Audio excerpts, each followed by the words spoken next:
बिस्मिल्लाहिर्रहमानिर्रहीम। बच्चों, मैं आपका मेरे इस चैनल शागिर्द फाउंडेशन में इस्तकबाल करता हूं। बच्चों, जैसे कि आप जानते हैं कि हम 5th क्लास स्कॉलरशिप मैथमेटिक्स पढ़ रहे हैं। बच्चों, आज इस वीडियो में हम 5th क्लास स्कॉलरशिप मैथमेटिक्स का जो दूसरा यूनिट है, ऑपरेशंस ऑन नंबर्स, आदात पर अमल, तो इस दूसरे यूनिट का जो दूसरा सबक है तफरीक, 7 हिंसी आदात की तफरीक, subtraction up to 7 digit numbers with borrowing. ठीक है, तो आज हम क्या करने वाले हैं, दूसरे यूनिट का ये जो दूसरा सबक है, तो इस सबक के सवालात को हम डिटेल में समझने वाले हैं। तो चलिए इस वीडियो की शुरुआत करते हैं।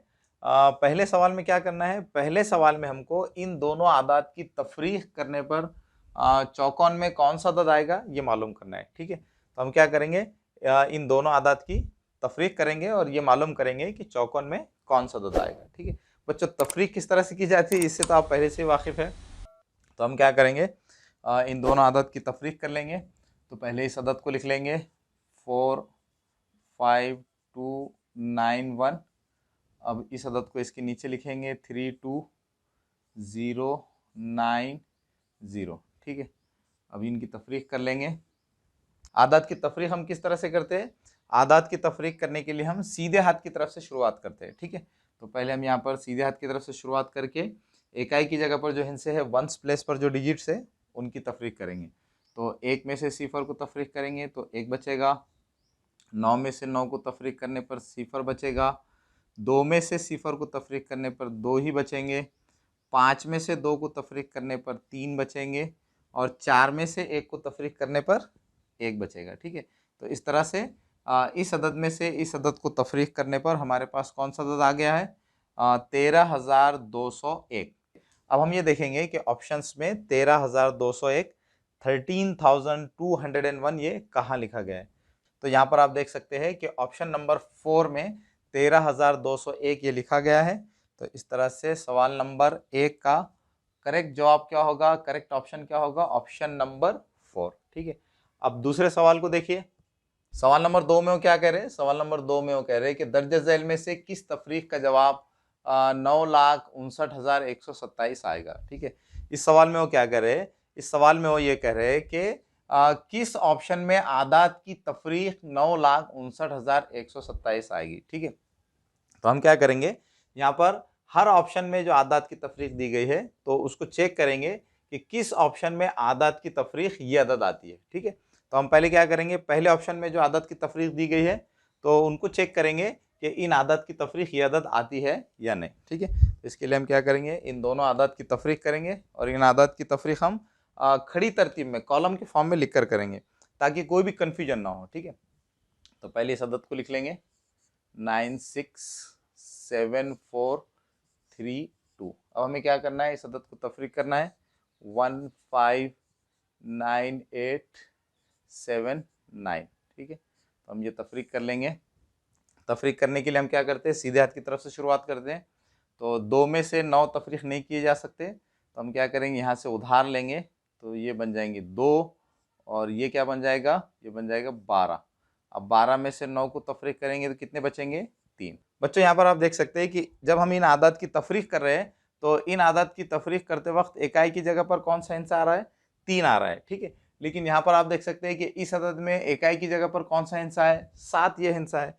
तो इसका मतलब क्या हुआ कि इन आदात की तफरीक करने पर हमें ये अदद हासिल नहीं होगा। तो बच्चों, यहाँ पर हमको इन आदात की आगे तफरीक करने की जरूरत नहीं है क्योंकि हमको अभी पता चल गया है कि यहाँ पर इन आदात की तफरीक करने पर आखिर में ये 7 ये हिस्सा नहीं आने वाला है। तो इसका मतलब ये होगा कि इन आदत की तफरीक करने पर ये अदद हमको हासिल नहीं होगा। तो इस तरह हम यहाँ पर ये कह सकते हैं कि यहाँ पर पहले ऑप्शन में जो आदत की तफरीक दी गई है तो इनका जवाब ये अदद नहीं आएगा। ठीक है, तो इस तरह से पहला ऑप्शन करेक्ट ऑप्शन नहीं होगा। अब हम दूसरे ऑप्शन में जो आदत की तफरीक दी गई है तो उनको चेक करेंगे कि इन आदत की तफरीक ये अदद आती है या नहीं। तो पहले मैं ये बोर्ड साफ कर लेता हूँ।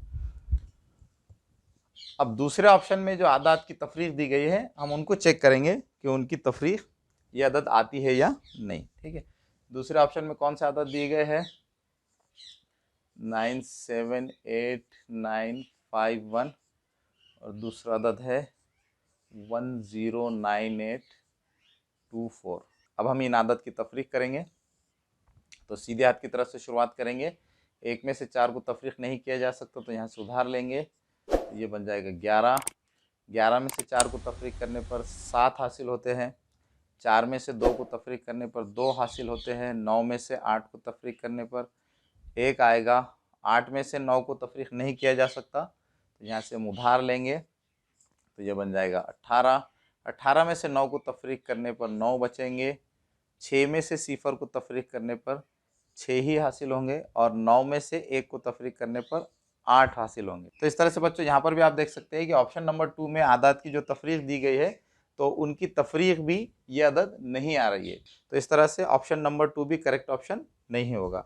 अब हम क्या करेंगे, अब हम ऑप्शन नंबर 3 में जो आदात की तफरीक दी गई है तो उनमें चेक करेंगे कि उन आदात की तफरीक ये अदद आती है या नहीं। तो ऑप्शन नंबर 3 में कौन से आदत दिए गए हैं, 9, 8, 8, 5, 2, 9 और दूसरा अदद क्या है 2, 9, 4, 0, 2। अब हम इन आदत की तफरीक करेंगे।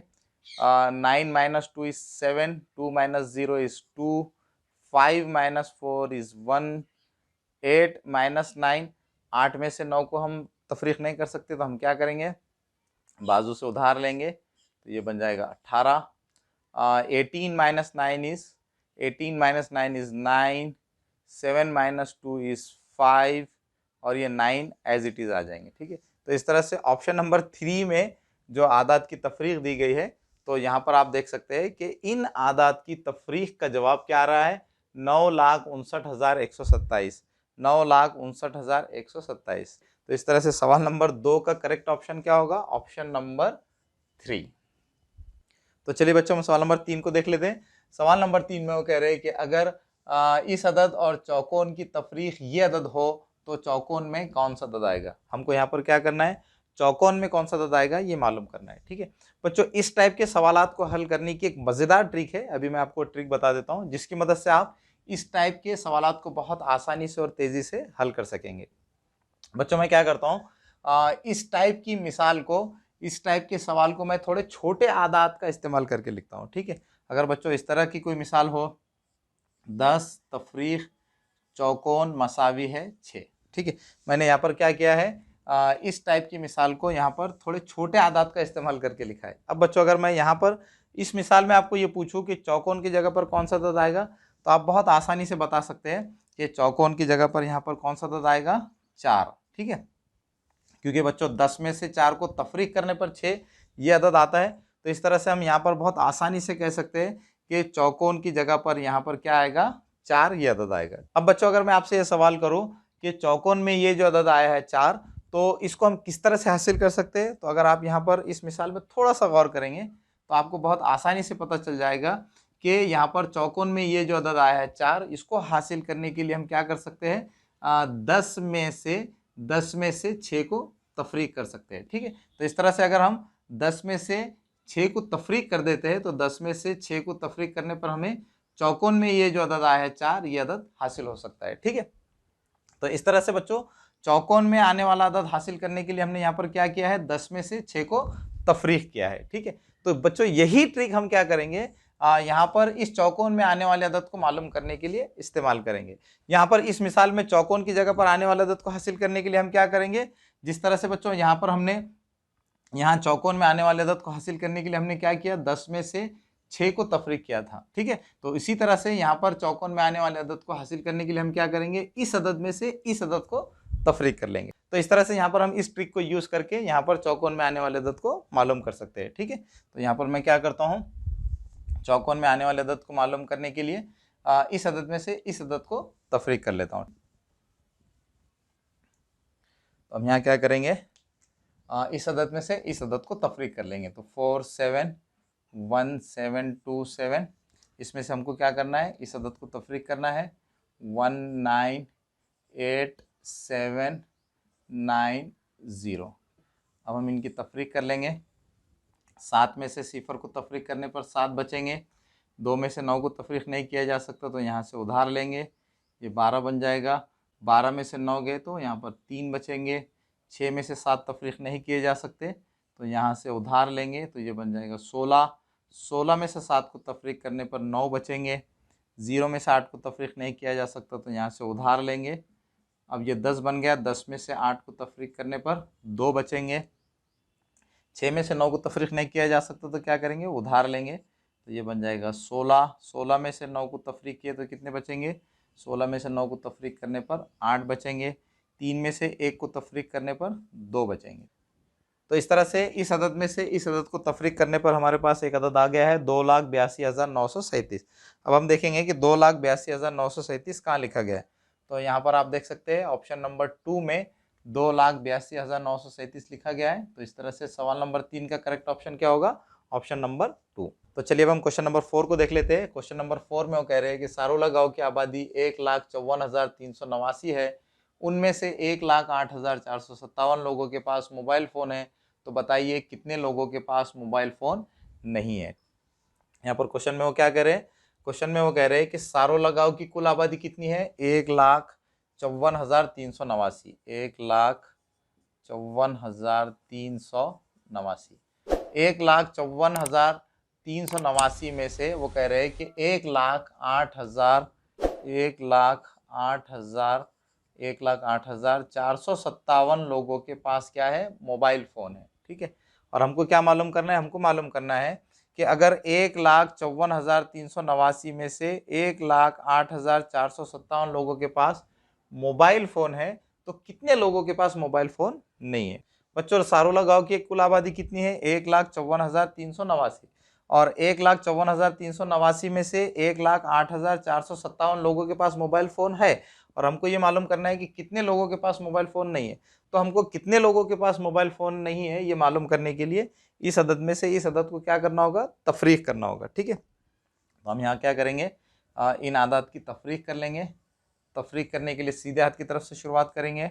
9 में से 7 को तफरीक करने पर 2 बचेंगे। 8 में से 5 को तफरीक करने पर 3 बचेंगे। 3 में से 4 को तफरीक नहीं किया जा सकता तो यहाँ से उधार लेंगे, ये 13 बन जाएगा। 13 में से 4 को तफरीक करने पर 9 बचेंगे। 3 में से 8 को तफरीक नहीं किया जा सकता तो यहाँ से उधार लेंगे, ये बन जाएगा 13। 13 में से 8 को तफरीक करने पर 5 बचेंगे। 4 में से 0 को तफरीक करने पर 4 ही बचेंगे, और 1 में से 1 को तफरीक करने पर 0 आएगा। ठीक है, तो इस तरह से इस अदद में से इस अदद को तफरीक करने पर हमारे पास कौन सा अदद आ गया है, 45,932। तो इस तरह से बच्चों अब हम ये कह सकते हैं कि सारोला गांव में 45,932 लोगों के पास मोबाइल फ़ोन नहीं है। ठीक है, अब हम ये देखेंगे कि ऑप्शंस में 45,932 कहाँ लिखा गया है। तो आप यहाँ देख सकते हैं कि 45,932 ये ऑप्शन नंबर 2 में लिखा गया है। तो इस तरह से सवाल नंबर 4 का करेक्ट ऑप्शन क्या है, ऑप्शन नंबर 2। तो चलिए बच्चों हम सवाल नंबर 5 को देख लेते हैं। सवाल नंबर 5 में क्या कह रहे हैं कि चौकोन, दायरा, मुसल्लस की जगह बितरतीब कौन से हिस्से आएंगे। ठीक है बच्चों, इस टाइप के सवाल जिनमें आदात को अलामतों का इस्तेमाल करके लिखा जाता है, सिंबल्स का इस्तेमाल करके लिखा जाता है, तो इस टाइप के सवालात को हल करने की एक सिंपल ट्रिक है, एक बहुत आसान तरीका है जो मैं अभी आपको बताने वाला हूँ, जिसकी मदद से आप बहुत आसानी से इस टाइप के सवालात जिनमें आदात को अलामतों का इस्तेमाल करके, सिंबल्स का इस्तेमाल करके लिखा जाता है, तो इस टाइप के सवालात को बहुत आसानी से और तेज़ी से हल कर सकेंगे। बच्चों इस टाइप के सवालात जिनमें आदात को सिंबल्स का, अलामतों का इस्तेमाल करके लिखा जाता है, तो इस टाइप के सवालात को हल करने की सिंपल ट्रिक ये है, आसान तरीका ये है कि इस टाइप के सवालात को हल करने के लिए क्या किया जाता है, जो ऑप्शंस होते हैं तो ऑप्शंस से शुरुआत की जाती है। पहले ऑप्शन में दिए गए हिंसों को चेक किया जाता है कि ये जो हिंसे है ये हिंसे इन अलामतों की जगह पर आएंगे या नहीं। ठीक है, फिर दूसरे ऑप्शन में जो हिंसे दिए गए हैं उनको चेक किया जाता है कि दूसरे ऑप्शन में दिए गए हिंसे इन अलामतों की जगह पर आएंगे या नहीं। इसी तरह से तीसरे ऑप्शन में दिए गए हिंसों को चेक किया जाता है, और इसी तरह से फिर चौथे ऑप्शन में दिए गए हिंसों को चेक किया जाता है कि वो इन अलामतों की जगह पर आते हैं या नहीं। तो हम क्या करेंगे, यहाँ पर पहले ऑप्शन में जो दिए गए हिंसे है तो उनको चेक करेंगे कि ये पहले ऑप्शन में दिए गए हिंसे इन अलामतों की जगह पर आएंगे या नहीं। बच्चों पहले ऑप्शन में कौन से हिंसे दिए गए हैं, 7, 3, 5। तो हम यहाँ पर क्या करेंगे, यहाँ पर चौकोन की जगह पर 7 को लिखेंगे, और दायरे की जगह पर 3 को लिखेंगे, और मुसल्लस की जगह पर 5 को लिखेंगे। ठीक है, तो चौकोन की जगह पर क्या लिखना है, 7 को लिखना है, और दायरे की जगह क्या लिखना है, 3 को लिखना है, और मुसल्लस की जगह पर 5 को लिखना है। ठीक है, तो चौकोन की जगह पर 7, दायरे की जगह पर 3 और मुसल्लस की जगह पर 5। बच्चों एग्जाम में भी आप क्या करेंगे, इसी तरह से पेंसिल की मदद से सवाल के अंदर ही इस तरह से पहले ऑप्शन में जो हिंट्स है उनको लिख लेंगे, ठीक है। और फिर ये चेक करेंगे कि ऑप्शन नंबर 1 में दिए गए जो हिंट्स है इन अलामतों की जगह पर आते हैं या नहीं। तो हम यहाँ पर देखेंगे कि यहाँ पर इन अलामतों की जगह पर ये हिंट्स आते हैं या नहीं, ठीक है। यहाँ पर हमें क्या करना है, इन आदत की तफरीक करना है, ठीक है। तो यहाँ पर 7 में से अगर 3 को तफरीक करें तो क्या आएगा बच्चों, 4 आएगा। लेकिन यहाँ पर आप देख सकते हैं कि यहाँ पर क्या लिखा गया है, 5 लिखा गया है। तो इसका मतलब क्या हुआ, इसका मतलब ये हुआ कि ऑप्शन नंबर 1 में जो हिंट दिए गए हैं वो इन अलामतों की जगह पर नहीं आएंगे, ठीक है। अब हम क्या करेंगे, ऑप्शन नंबर 2 में जो हिंट दिए गए हैं उनको चेक करेंगे कि ये हिंट इन अलामतों की जगह पर आते हैं या नहीं, ठीक है। बच्चों एग्जाम में भी आप क्या करेंगे, इसी तरह से पेंसिल की मदद से लिखेंगे और फिर रबर की मदद से जल्दी से उनको साफ कर लेंगे, ठीक है। तो मैं पहले क्या करता हूँ, यहाँ पर इनको साफ कर लेता हूँ। अब हम क्या करेंगे, ऑप्शन नंबर 2 में जो हिंट्स दिए गए हैं उनको चेक करेंगे कि वो इन अलामतों की जगह पर आएंगे या नहीं, ठीक है। तो ऑप्शन नंबर 2 में कौन से हिंट्स है, 9, 4, 5। तो हम चौकोन की जगह पर 9 को लिखेंगे, दायरे की जगह पर 4 को और मुसल्लस की जगह पर 5 को, ठीक है। तो यहाँ पर चौकोन की जगह पर 9 आएगा और दायरे की जगह पर 4 और मुसल्लस की जगह पर 5।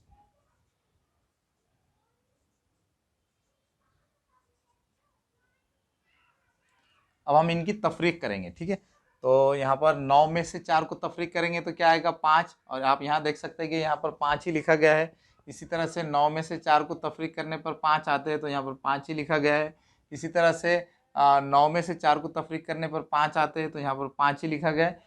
तो इस तरह से बच्चों यहाँ पर आप देख सकते हैं कि इन तीनों अलामतों की जगह पर ऑप्शन नंबर 2 में दिए गए हिंट से लिखने पर यहाँ पर इन आदात की तफरीक सही आ रही है। तो इस तरह से यहाँ पर हम ये कह सकते हैं कि इन तीनों अलामतों की जगह पर कौन से हिंट आएंगे, इन तीनों अलामतों की जगह पर ऑप्शन नंबर 2 में दिए गए जो हिंट है वो उन अलामतों की जगह पर आएंगे। तो इस तरह से सवाल नंबर 5 का करेक्ट ऑप्शन क्या होगा, ऑप्शन नंबर 2। तो इस तरह से बच्चों आप इस सिंपल ट्रिक का यूज करके आसानी से इस टाइप के क्वेश्चंस जिनमें आदात को सिंबल्स का इस्तेमाल करके, अलामतों का इस्तेमाल करके लिखा जाता है, तो आप इस सिंपल ट्रिक का, इस आसान तरीके का इस्तेमाल करके इस टाइप के सवालात को हल कर सकते हैं, ठीक है। तो चलिए अब हम सवाल नंबर 6 को देख लेते हैं। सवाल नंबर 6 में वो क्या कह रहे हैं, सवाल नंबर 6 में वो कह रहे हैं कि 3,89,529 में से क्या तफरीक किया जाए कि जवाब 1,10,009 आए। हमको यहाँ पर क्या करना है, हमको यहाँ पर ये मालूम करना है कि 3,89,529 में से क्या तफरीक किया जाए, कि जवाब क्या है, 1,10,009, ठीक है। हमको यहाँ पर क्या करना है बच्चों, हमको यहाँ पर ये मालूम करना है कि 3,89,529 में से क्या तफरीक किया जाए कि जवाब क्या है, 1,10,009, ठीक है। यानी बच्चों हमको क्या करना है, यहाँ पर चौकोन की जगह पर कौन सा अदद आएगा ये मालूम करना है। बच्चों इस टाइप के सवाल जिनमें हमको चौकोन की जगह पर कौन सा अदद आएगा ये मालूम करना होता है, तो इसकी सिंपल ट्रिक अभी मैंने आपको थोड़ी देर पहले बताई थी, जिसमें हमने देखा था कि चौकोन की जगह पर आने वाले अदद को मालूम करने के लिए क्या किया जाता है, इस अदद में से इस अदद को तफरीक कर दिया जाता है। तो जब हम इस अदद में से इस अदद को तफरीक करते हैं तो चौकोन की जगह पर कौन सा अदद आएगा हमको ये मालूम हो जाता है, ठीक है। तो हम यहाँ पर चौकोन में आने वाले अदद को मालूम करने के लिए क्या करेंगे, इस अदद में से इस अदद को तफरीक करेंगे, ठीक है। तो पहले हम इस अदद को लिख लेते हैं, 38389529। इसमें से हमको इस अदद को तफरीक करना है 1,1,0,0,9, ठीक है। अब हम इनकी तफरीक कर लेंगे।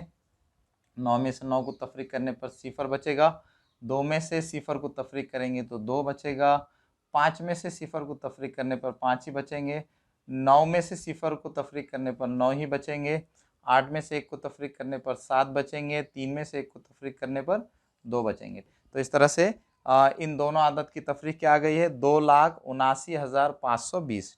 तो इस तरह से हम यहाँ पर ये कह सकते हैं कि चौकोन की जगह पर कौन सा अदद आएगा, 2,79,520। अब हम देखेंगे कि ऑप्शंस में 2,79,520 कहाँ लिखा गया है। तो यहाँ पर आप देख सकते हैं कि ऑप्शन नंबर 1 में 2,79,520 ये अदद लिखा गया है। तो इस तरह से क्वेश्चन नंबर 6 का करेक्ट ऑप्शन क्या होगा? Option number 1। तो इस तरह से बच्चों आप इन छोटी छोटी ट्रिक्स को यूज करके इन सवालात को आसानी से और तेजी से हल कर सकते हैं। तो चलिए बच्चों हम सवाल नंबर 7 को देखते हैं। सवाल नंबर 7 में है, मई महीने में महाबलेश्वर में 2.25 लाख सैयाह सैरो तफरी के लिए आए और अजंता एलोरा के गार देखने 5 लाख सैयाह पहुंचे, तो बताइए महाबलेश्वर में सैयाह की तादाद कितनी ज्यादा थी? बच्चों सवाल में वो क्या कह रहे हैं कि मई महीने में महाबलेश्वर इस मकाम पर 2.25 लाख सैयाह आए, ठीक है। इसी तरह से अजंता एलोरा के गार देखने के लिए 5 लाख सैयाह पहुंचे, तो वो ये कह रहे, तो बताइए कि महाबलेश्वर में सैयाह की तादाद कितनी ज्यादा थी? बच्चों 2.25 लाख का क्या मतलब होता है? 2.25 लाख का मतलब होता है 2 लाख और पाव लाख, और पाव लाख का क्या मतलब होता है? पाव लाख का मतलब होता है 25,000, ठीक है। तो इस तरह से 2.25 लाख का क्या मतलब होगा? 2.25 लाख का मतलब होगा 2,25,000, ठीक है। तो महाबलेश्वर में कितने सैयाह आए थे? 2,25,000, 2,25,000, ठीक है। और बच्चों अजंता एलोरा के गार देखने के लिए कितने सैयाह पहुंचे? 5 लाख। 5 लाख का क्या मतलब होता है? पाव लाख का मतलब होता है 25,000, आधा लाख का मतलब होता है 50,000, और 5 लाख का क्या मतलब होता है? 75,000। तो अजंता एलोरा के गार देखने के लिए कितने लोग पहुंचे थे? 75,000, 75,000, ठीक है। अब बच्चों सवाल में वो कह रहे हैं कि बताइए महाबलेश्वर में सैयाह की तादाद कितनी ज्यादा थी? बच्चों महाबलेश्वर में सैयाह की तादाद कितनी थी? 2,25,000, और अजंता एलोरा में सैयाह की तादाद कितनी थी? 75,000। तो हमको यहाँ पर ये मालूम करना है कि महाबलेश्वर में अजंता एलोरा के मुकाबले में सैयाह की तादाद कितनी ज़्यादा थी। तो ये मालूम करने के लिए कि महाबलेश्वर में अजंता एलोरा के मुकाबले में सैयाह की तादाद कितनी ज़्यादा थी, हमको क्या करना होगा? इस अदद में से इस अदद को तफरीक करना होगा। तो हम यहाँ पर क्या करेंगे? यहाँ पर तफरीक का अमल करेंगे। तो हम सीधियात की तरफ से शुरुआत करेंगे। तो यहाँ सिफर में से सिफर को तफरीक करने पर सिफर ही आएगा, यहाँ भी सिफर आएगा, यहाँ भी सिफर आएगा। 5 में से 5 को तफरीक करने पर भी सिफर आएगा। 2 में से 7 को तफरीक नहीं किया जा सकता, तो हम क्या करेंगे? यहाँ से उधार लेंगे, तो ये 12 बन जाएगा। 12 में से 7 को तफरीक करने पर 5 आएंगे, और ये 1 का 1 आ जाएगा। तो इस तरह से इन आदाद की तफरीक करने पर हमारे पास एक अदद आ गया है 1,50,000, ठीक है। तो अब हम यहाँ पर ये कह सकते हैं कि महाबलेश्वर में अजंता एलोरा के मुकाबले में सैयाह की तादाद 1,50,000 ज़्यादा थी। अब हम ये देखेंगे कि ऑप्शंस में 1,50,000 ये कहाँ लिखा गया है। तो यहाँ आप देख सकते हैं कि ऑप्शन नंबर 4 में 1,50,000 ये अदद लिखा गया है। तो इस तरह से सवाल नंबर 7 का करेक्ट ऑप्शन क्या होगा? Option number 4। तो चलिए बच्चों सवाल नंबर 8 को देख लेते हैं। सवाल नंबर 8 में क्या कह रहे हैं? तारा और चौकोन की जगह बेतरतीब कौन से हिस्से आएंगे? बच्चों हमको क्या करना है? यहाँ पर ये जो दो अलामतें हैं, तारा और ये चौकोन, हमको ये मालूम करना है कि इन दोनों अलामतों की जगह, इन दोनों सिंबल्स की जगह पर कौन से हिस्से आएंगे, ठीक है। बच्चों इस टाइप के सवालात जिनमें आदात को अलामतों का इस्तेमाल करके लिखा जाता है, इस टाइप के सवालात को हल करने की एक सिंपल ट्रिक अभी थोड़ी देर पहले मैंने आपको बताई थी, जिसमें हमने ये देखा था कि इस टाइप के सवालात जिनमें आदात को अलामतों का इस्तेमाल करके लिखा जाता है, तो इस टाइप के सवालात को हल करने के लिए क्या किया जाता है? इस टाइप के सवालात को हल करने के लिए ऑप्शन से शुरुआत की जाती है। पहले हम क्या करते हैं? पहले ऑप्शन में जो हिंसे लिखे गए हैं उनको चेक करते हैं कि वो हिंसे इन अलामतों की जगह आएंगे या नहीं। फिर दूसरे ऑप्शन में लिखे गए हिंसों को चेक किया जाता है कि वो हिंसे इन अलामतों की जगह पर आएंगे या नहीं। इसी तरह से तीसरे ऑप्शन में लिखे गए हिंसों को चेक किया जाता है, और फिर चौथे ऑप्शन में लिखे गए हिंसों को चेक किया जाता है। तो हम क्या करेंगे यहाँ पर ये मालूम करने के लिए कि इन दोनों अलामतों की जगह पर कौन से हिंसे आएंगे, ये मालूम करने के लिए हम क्या करेंगे? ऑप्शन से स्टार्ट करेंगे, ठीक है। तो पहले ऑप्शन में कौन से हिंसे लिखे गए हैं? 3 और 7। तो यहाँ पर हम क्या करेंगे? यहाँ पर हम ये फर्ज करेंगे कि तारा की जगह पर 3 ये हिंसा आएगा, और चौकोन की जगह पर 7 ये हिंसा आएगा। तो हम यहाँ क्या करेंगे?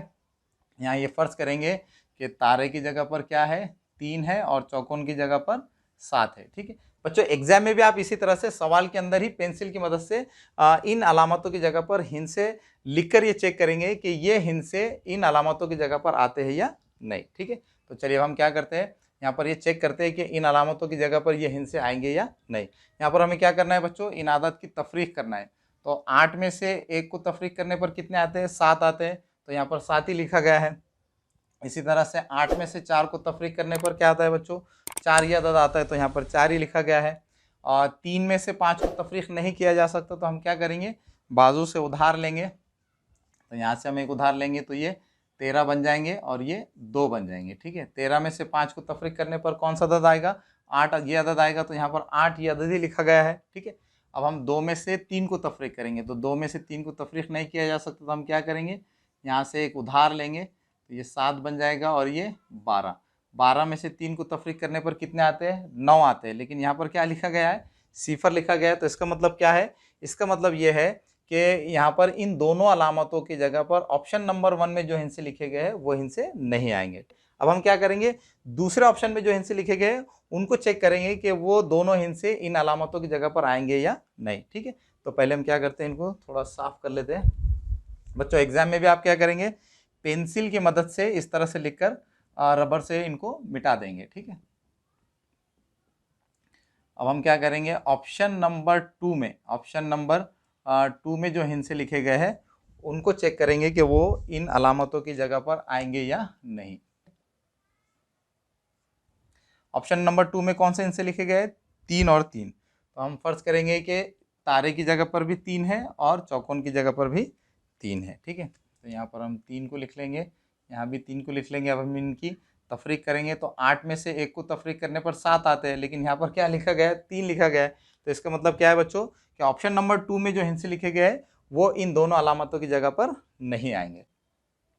अब ऑप्शन नंबर 3 में जो हिंसे लिखे गए हैं उनको चेक करेंगे। ठीक है, ऑप्शन नंबर 3 में क्या है, 4 और 7। तो हम फर्ज करेंगे कि तारे की जगह पर 4 है और चौकोन की जगह पर 7 है। ठीक है, अब हम इन आदत की तफरीक करेंगे। 8 में से 1 को तफरीक करने पर 7 बचते हैं, तो यहाँ पर 7 ही लिखा गया है। 8 में से 4 को तफरीक करने पर 4 बचते हैं, तो 4 ही लिखा गया है। 3 में से 5 को तफरीक नहीं किया जा सकता, तो हम क्या करेंगे, बाजू से उधार लेंगे। तो यहाँ से हम उधार लेंगे तो ये 3 बचेंगे और ये 13 बन जाएंगे। 13 में से 5 को तफरीक करने पर 8 बचते हैं, तो यहाँ पर 8 ही है। ठीक है, अब 3 में से 3 को तफरीक करने पर सिफर आता है, तो यहाँ पर पहले से ही सिफर लिखा गया है। और 8 में से 2 को तफरीक करने पर 6 बचते हैं, तो यहाँ पर 6 ही लिखा गया है। 9 में से 4 को तफरीक करने पर 5 बचते हैं, तो यहाँ पर 5 ही लिखा गया है। तो इस तरह से बच्चों यहाँ पर आप देख सकते हैं कि यहाँ पर इन दोनों अलामतों की जगह पर ऑप्शन नंबर 3 में जो हिंसे लिखे गए हैं उनको लिखने पर इन आदात की तफरीक सही आ रही है। तो इसका मतलब क्या होगा कि इन अलामतों के जगह पर ऑप्शन नंबर 3 में जो हिंसे लिखे गए हैं वो हिंसे आएंगे। तो इस तरह से सवाल नंबर 8 का करेक्ट ऑप्शन क्या होगा, ऑप्शन नंबर 3। तो इस तरह बच्चों आप इस सिंपल ट्रिक को यूज़ करके इस टाइप के सवालात को आसानी से और तेज़ी से हल कर सकते हैं। तो चलिए अब हम सवाल नंबर 9 को देख लेते हैं। सवाल नंबर 9 में वो क्या कह रहे हैं कि सबसे छोटे 6 हिंसी अदद में से क्या तफरीक किया जाए कि सबसे बड़ा 5 हिंसी ताकदद हासिल हो। सवाल में वो क्या कह रहे हैं कि सबसे छोटे 6 हिंसी अदद, सबसे छोटे 6 हिंसी अदद में से क्या तफरीक किया जाए कि सबसे बड़ा 5 हिंसी ताकदद, सबसे बड़ा 5 हिंसी ताकदद हासिल हो। बच्चों यहाँ पर सवाल में वो क्या कह रहे हैं कि सबसे छोटे 6 हिंसी अदद में से सबसे छोटा 6 हिंसी अदद कौन सा है बच्चों, सबसे छोटा 6 हिंसी अदद है 1,00,000, 1,000,000। ठीक है, वो क्या कह रहे हैं कि सबसे छोटे 6 हिंसी अदद में से क्या तफरीक किया जाए, सबसे छोटे 6 हिंसी अदद में से क्या तफरीक किया जाए कि सबसे बड़ा 5 हिंसी ताकदद हासिल हो। सबसे बड़ा 5 हिंसी ताकदद कौन सा है बच्चों, सबसे बड़ा 5 हिंसी अदद है 99999। ठीक है बच्चों, ये जो अदद है ये सबसे बड़ा 5 हिंसी अदद है और ये सबसे बड़ा 5 हिंसी अदद भी है और सबसे बड़ा 5 हिंसी ताकदद भी है। ताकदद किसे कहते हैं बच्चों, ताकदद उसको कहते हैं जिस अदद के आखिर में 1, 3, 5, 7 और 9, तो जिन आदात के आखिर में इन 5 हिंसों में से कोई एक हिंसा आता है तो हम उन आदत को क्या कहते हैं, ताकदद कहते हैं। तो बच्चों यहाँ पर आप देख सकते हैं कि ये जो अदद है ये सबसे बड़ा 5 हिंसी अदद भी है और ये सबसे बड़ा 5 हिंसी ताकदद भी है, क्योंकि इस अदद के आखिर में इन 5 हिंसों में से एक हिंसा है। तो इस तरह से हम यहाँ पर ये कह सकते हैं कि ये जो अदद है ये 5 हिंसी सबसे बड़ा ताकदद है। ठीक है, अब बच्चों सवाल में वो क्या कह रहे हैं, सवाल में वो कह रहे हैं कि सबसे छोटे 6 हिंसी अदद में से क्या तफरीक किया जाए कि सबसे बड़ा 5 हिंसी ताकदद हासिल हो। तो हमको यहाँ पर क्या करना है, इस चौकोन में कौन सा अदद आएगा ये मालूम करना है। बच्चों आपको मैंने इस वीडियो के शुरू में ही इस टाइप के सवालात जिनमें हमको चौकोन की जगह पर कौन सा अदद आएगा ये मालूम करना होता है, तो इस टाइप के सवालात को हल करने की मैंने आपको एक सिंपल ट्रिक बताई थी। उसमें मैंने आपको ये बताया था कि चौकोन की जगह पर कौन सा अदद आएगा ये मालूम करने के लिए हम क्या करते हैं, इस अदद में से इस अदद को क्या करते हैं, तफरीक कर देते हैं। ठीक है, तो हम यहाँ पर क्या करेंगे, यहाँ पर इस चौकोन में आने वाले अदद को मालूम करने के लिए हम क्या करेंगे, इस अदद में से इस अदद को क्या करेंगे, तफरीक करेंगे। ठीक है, तो पहले मैं ये बोर्ड साफ कर लेता हूँ। तो यहाँ पर हमको चौकोन में आने वाले अदद को मालूम करने के लिए क्या करना होगा, इस अदद में से इस अदद को तफरीक करना होगा। तो यहाँ पर हम पहले ये लिख लेंगे 1 0 0 0 0 0, फिर इस अदद को इसके नीचे लिखेंगे 9 9 9 9 9। ठीक है, अब हम इनकी तफरीक करेंगे। तो यहाँ पर पहले हम सिफर में से 9 को तफरीक करेंगे, तो सिफर में से 9 को तफरीक नहीं किया जा सकता, तो हम क्या करेंगे, बाजू से उधार लेंगे, लेकिन बाजू में भी सिफर है, तो हम क्या करेंगे, यहाँ पर इस अदद में से उधार लेंगे, तो ये बन जाएगा सिफर, ये बन जाएगा 10, 10 में से एक उधार हम इधर देंगे तो ये 9 बन जाएगा, ये बन जाएगा 10, फिर यहाँ से एक उधार देंगे तो ये बन जाएगा 10, फिर यहाँ से एक उधार देंगे ये बनेगा 10, फिर यहाँ से उधार देंगे तो ये बन जाएगा 9 और ये बन जाएगा 10। अब 10 में से 9 को तफरीक करेंगे तो एक आएगा, 9 में से 9 को तफरीक करने पर सिफर, यहाँ पर भी सिफर आएगा, यहाँ भी सिफर, यहाँ भी सिफर और यहाँ पर भी सिफर। तो इस तरह से बच्चों हम यहाँ पर ये कह सकते हैं कि चौकोन में कौन सा अदद आएगा, चौकोन में एक ये अदद आएगा। तो अब हम यहाँ देखेंगे कि ऑप्शंस में एक कहाँ लिखा गया है, तो यहाँ ऑप्शन नंबर 2 में एक लिखा गया है। तो इस तरह से सवाल नंबर 9 का करेक्ट ऑप्शन क्या होगा, ऑप्शन नंबर 2। तो चलिए बच्चों हम सवाल नंबर 10 को हल कर लेते हैं। सवाल नंबर 10 में वो क्या कह रहे हैं कि जैद ने कुरान की 6666 आयतों में से 4876 आयतें तिलावत कर ली है, तो बताइए अभी कितनी आयतें तिलावत करना बाकी है। ठीक है बच्चों, सवाल में वो क्या कह रहे हैं कि जैद ने कुरान की 6666 आयतों में से 4876 आयतें तिलावत कर ली है, और आगे वो क्या कह रहे हैं, और आगे वो ये कह रहे हैं तो बताइए अभी कितनी आयतें तिलावत करना बाकी है।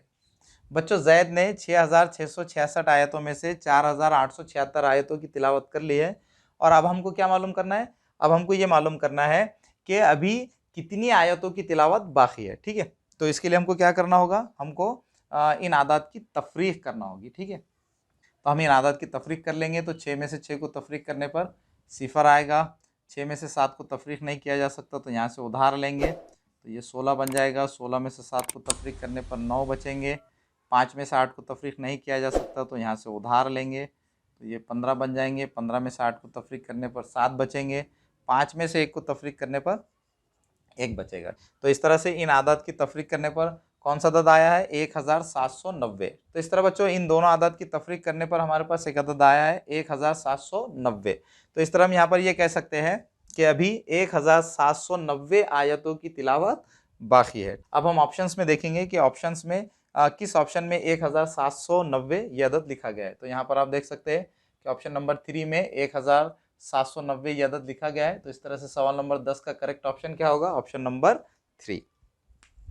तो चलिए बच्चों हम सवाल नंबर 11 को देख लेते हैं। सवाल नंबर 11 में कह रहे हैं कि उमर को माहाना 42,400 रुपये तनख्वाह मिलती है, उसमें से 18,600 रुपये घर खर्च, 9,500 रुपये घर का किराया, 5,000 रुपये तालीम पर और 1,500 रुपये दीगर अखराजात होते हैं, बाकी रुपए बचत खाते में जमा होते हैं, तो बताइए उमर कितने रुपए बचत खाते में जमा करता है। ठीक है बच्चों, उमर को माहाना तनख्वाह कितनी मिलती है, उमर को माहाना तनख्वाह मिलती है 42,400 रुपये। ठीक है, और 42,400 में से वो क्या करता है, और 42,400 रुपये में से 18,600 रुपये ये घर खर्च के लिए खर्च होते हैं, 18,600 रुपये ये घर खर्च में खर्च होते हैं।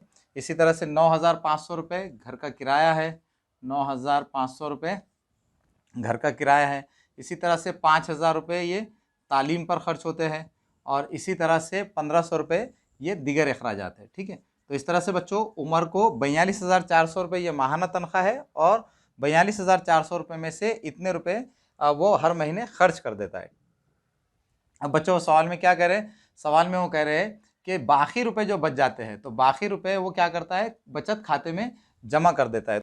तो बच्चों हमको ये मालूम करने के लिए कि उमर बचत खाते में हर महीने कितने रुपए जमा करता है, इसके लिए हमको क्या करना होगा, हमको उसकी कुल तनख्वाह में से 42,400 रुपये में से ये जो कुल खर्च है इसको तफरीक कर देना होगा। तो पहले हम क्या करेंगे, इन आदात की जमा कर देंगे। ठीक है, तो यहाँ पर आ जाएगा सिफर, यहाँ भी सिफर, 6 और 5 11, 11 और 5 16, 16 के 6, हासिल का 1, 9 और 8 17 और 1 18, 18 और 5 23 और 1 24 के 4, हासिल के 2, 2 और 1 3। ठीक है, तो इस तरह से इन आदात की जमा क्या आ गई है, 34,600 रुपये। तो इसका मतलब क्या हुआ कि उमर 42,400 रुपये में से हर महीने 34,600 रुपये क्या कर देता है, खर्च कर देता है। अब हमको क्या करना है, हमको ये मालूम करना है कि उमर हर महीने कितने रुपए बचत करता है। तो इसके लिए हमको क्या करना होगा बच्चों, हमको उमर की तनख्वाह में से उसके कुल खर्च को तफरीक कर देना होगा। ठीक है, तो हम यहाँ क्या करेंगे, 42,400 में से 34,600 रुपये को तफरीक कर देंगे। ठीक है, तो यहाँ ये सिफर आ जाएगा, यहाँ पर सिफर, 14 में से 6 तफरीक नहीं हो सकते तो यहाँ से उधार लेंगे, तो ये बन जाएगा 14, 14 में से 6 के बचेंगे 8, 1 में से 4 को तफरीक नहीं कर सकते तो यहाँ से उधार लेंगे, तो ये 11 बन जाएगा, और ये 3, 11 में से 4 गए 7, और 3 में से 3 गए सिफर। तो इस तरह से बच्चों हम यहाँ पर ये कह सकते हैं कि उमर हर महीने 7,800 रुपये बचत खाते में जमा करता है। ठीक है, अब हम ये देखेंगे कि ऑप्शंस में किस ऑप्शन में 7,800 रुपये लिखे गए हैं। तो यहाँ पर आप देख सकते हैं कि ऑप्शन नंबर 1 में 7,800 रुपये लिखे गए, तो इसका मतलब ये होगा कि सवाल नंबर 8 का करेक्ट ऑप्शन क्या है, ऑप्शन नंबर 1। अब बच्चों हम इस वीडियो का जो आखिरी सवाल है, सवाल नंबर 12, उसको देख लेते हैं। ठीक है, सवाल नंबर 12 में वो क्या कह रहे हैं कि एक गांव की कुल आबादी 3,27,855 है। अगर गांव में 1,82,375 मर्द है तो औरतों की तादाद कितनी है। बच्चों सवाल में वो क्या कह रहे हैं, सवाल में वो कह रहे हैं कि एक गांव की कुल आबादी कितनी है, 3,27,855। इसी तरह से गांव में मर्दों की तादाद कितनी है, 1,82,375। ठीक है, अब बच्चों वो ये कह रहे हैं कि अगर गांव की कुल आबादी 3,27,855 हो और 3,27,855 में से 1,82,375 ये मर्द हो तो औरतों की तादाद कितनी है। तो बच्चों गांव में औरतों की तादाद मालूम करने के लिए हमको क्या करना होगा, इस अदद में से इस अदद को तफरीक करना होगा। तो हम यहाँ पर इन आदत की तफरीक कर लेंगे, तो 5 में से 5 को तफरीक करने पर सिफर आएगा, 5 में से 7 को तफरीक नहीं किया जा सकता, तो हम यहाँ बाजू से उधार लेंगे, तो ये बन जाएगा 15, ये बन जाएगा 7, 15 में से 7 को तफरीक करने पर 8 बचेंगे, 7 में से 3 को तफरीक करने पर 4 बचेंगे, 7 में से 2 को तफरीक करने पर 5 बचेंगे, 2 में से 8 को तफरीक नहीं किया जा सकता तो यहाँ से उधार लेंगे, तो ये 12 बन जाएंगे, 12 में से 8 गए तो 4 बचेंगे, यहाँ पर ये 2 बचे तो ये 2 में से 1 गया तो कितने बचेंगे, 1। तो इस तरह से अब बच्चों हम यहाँ पर ये कह सकते हैं कि गांव में औरतों की तादाद कितनी होगी, 1,45,880। अब बच्चों हम ये देखेंगे कि ऑप्शंस में 1,45,480 ये अदद कहाँ लिखा गया है। तो यहाँ आप देख सकते हैं कि ऑप्शन नंबर 4 में 1,45,480 ये अदद लिखा गया है। तो इस तरह से क्वेश्चन नंबर 12 का, क्वेश्चन नंबर 12 का करेक्ट ऑप्शन क्या होगा, ऑप्शन नंबर 4। तो इस तरह से बच्चों इन छोटी छोटी ट्रिक्स को यूज़ करके आप इन सवालात को हल कर सकते। बच्चों मुझे पूरी उम्मीद है कि आपको ये छोटी छोटी ट्रिक्स अच्छी तरह से समझ में आ गए होंगे। अब बच्चों आखिर में आपसे रिक्वेस्ट है कि अगर आप हमारे चैनल पर नए हैं तो हमारे चैनल को सब्सक्राइब कीजिए। अगर आपको हमारे वीडियोस पसंद आ रहे हैं तो उनको लाइक कीजिए और दूसरे बच्चों को भी शेयर कीजिए ताकि आपकी तरह दूसरे बच्चों को भी फ़ायदा हो सके।